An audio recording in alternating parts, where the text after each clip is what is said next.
Па мојата љубов кон традицијата и кон носиите најпрво се роди од мојот дом, бидејќи мојата баба чуваше се уште народна носија и некако од мобетот, моје љубопитство, сакав да ја прашам дали таа има носија, дали се чувала, и таа со радост ми одговори дека има, дека ќе ми ја покаже народната носија, дека ќе може да видам како изгледа една стара народна носија, уште од незината мајка, исто и незината народна носија.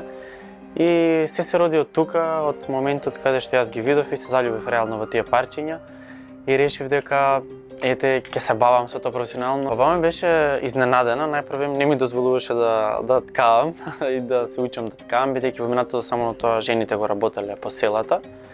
Сум и во градовите, меѓутоа биле исклучиво само жени, мажите не работеле, мажите ги изработувале разбоите, меѓутоа не ткаеле на нив.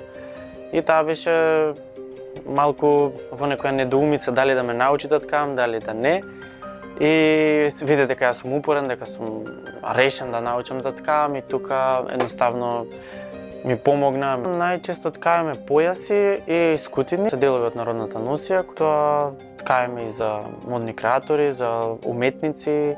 Го враќаме од заборав, дека го оживуваме разбојот, дека ги провоцираме можеби младата публика да се запраша што е всушност разбој, како се работи на него, како некогаш жените работеле во минатото во своите домови, бидејќи тоа било секојдневие.